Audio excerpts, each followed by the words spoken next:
What's up YouTube? Black Bear here. Welcome back to another video. In today's video, I will show you the real simple process of making charcloth. First thing you're going to need is a tin of some sort, and you're going to want to make sure that this is some sort of steel and not aluminum. First indication this is steel is the little bit of rust right there. Aluminum don't rust. Also, you're going to want to take a magnet, like a refrigerator magnet, and that's how you can tell it's steel. So you can see over here in this little pile, maybe you can see, I have just a stack of cut up blue jeans. It's an old pair I can't wear anymore, and they was about, well, they're past service anyway. So you're going to want to pack this tin as full as you can get it with as little oxygen in it as possible. And also in the top of the tin, you're going to want to drill a small hole just for ventilation, because when this starts smoking and stuff, you're going to want to get all them gases out that this is going to release. But you want the hole small enough that no oxygen will get back in to actually set these on fire, because all we're trying to do is get these up to the temperature that they will combust, but without oxygen they can't actually burst into flames, so they'll just char instead. With that being said, I'm going to go ahead and pack this as full as I can get it, and then I'll go down and start a fire, and I'll meet you guys down there. Okay guys, so we're back with you down here where we're going to build our fire. What I'm going to try to start this fire with today is some cedar bark. Basically I just rolled it up a bunch of times, broke it down to expose all those fine fibers to catch our spark from our ferro rod. So we're going to go ahead and see if we can get it going. This is our ferro rod that we're going to be using. We got a striker in this end. Looks like that. Then we have our actual ferro rod piece. Also screws onto the handle to make it a little better.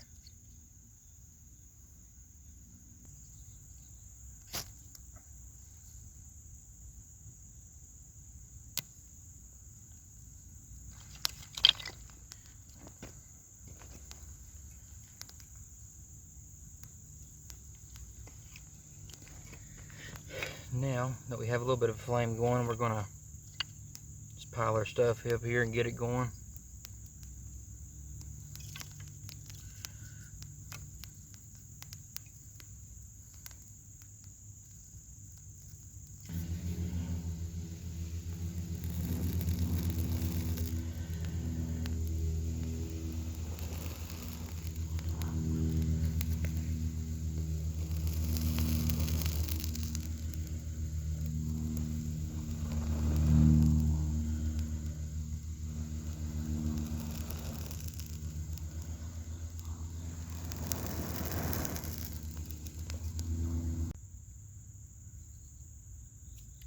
Now we had to do a little bit of rearranging some wood, blowing on the fire to get it going, because it was still just a little bit damp, but that'll be all right.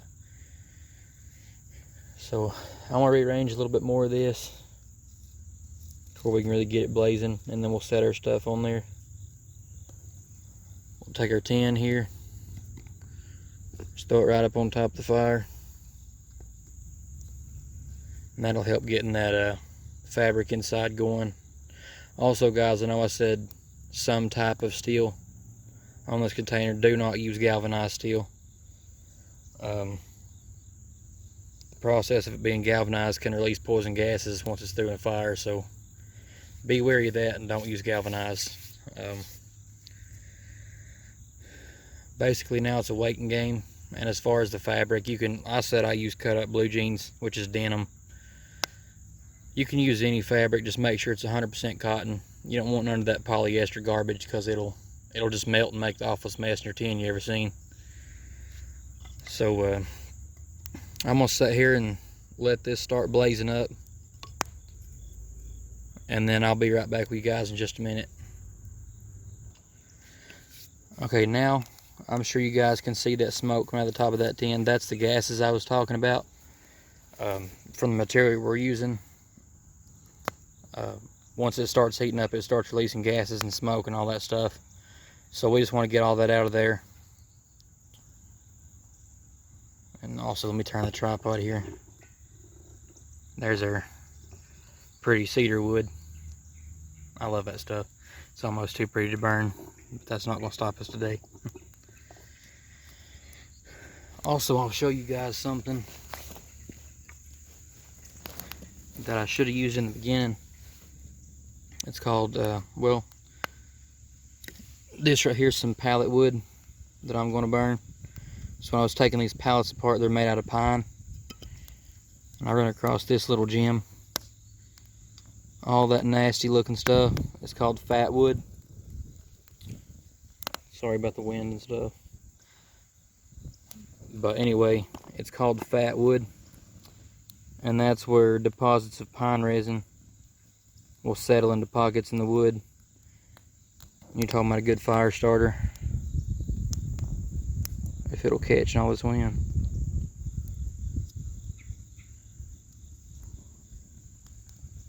It's almost like tar.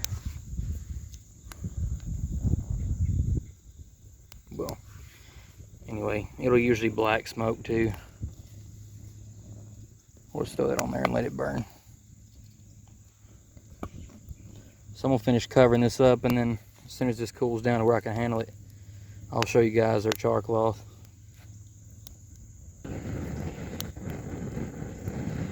Y'all can see and hear how this wind's blowing this fire. I'm just gonna keep it small because of the wind blowing.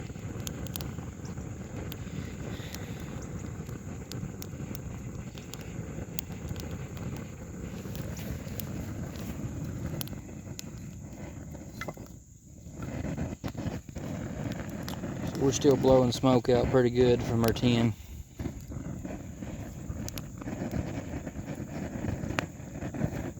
It shouldn't be too much longer. Matter of fact, I believe I figured out what all that blowing is. That's the gases escaping that tin, catching on fire. I don't know if y'all can see that or not.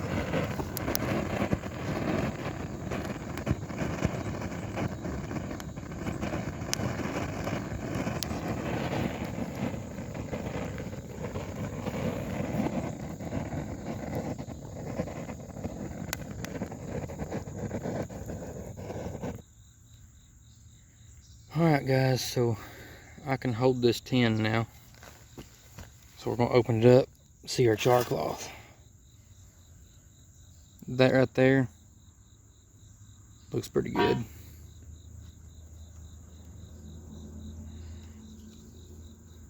So we see these pieces right here.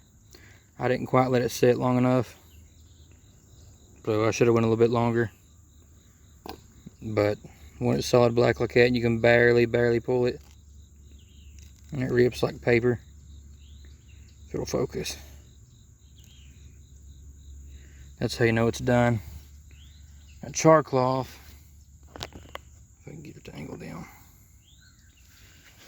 we can take our ferro rod,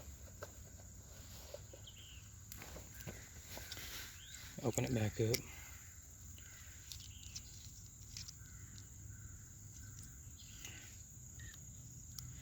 Can take our ferro rod, should be able to strike a match in the embryo holding that char cloth, where you can grab some real fine fibers.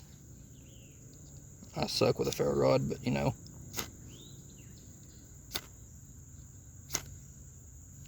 Alright, you see that little bitty ember?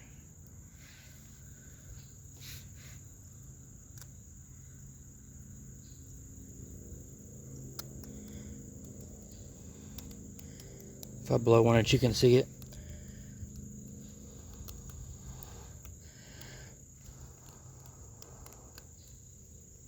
That's the whole point of char cloth. It's something you can pack in your bag real easy. And it's burning for quite a while, so you'd have plenty of time to gather some cedar bark or some real fine fibers and get you a fire going in a survival situation.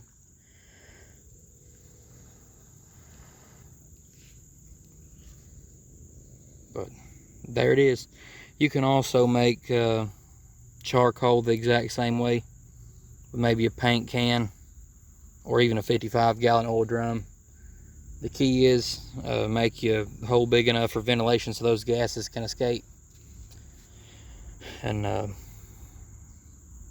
make sure you have the barrel or container that you're using packed as full as you can get it to take up as much room as you can, because like I said, you want the least amount of oxygen in that container as you can get. But other than that, guys, that concludes today's video. Hope y'all liked it. Hope y'all learned something. And as always, like, share, and subscribe. Thank y'all.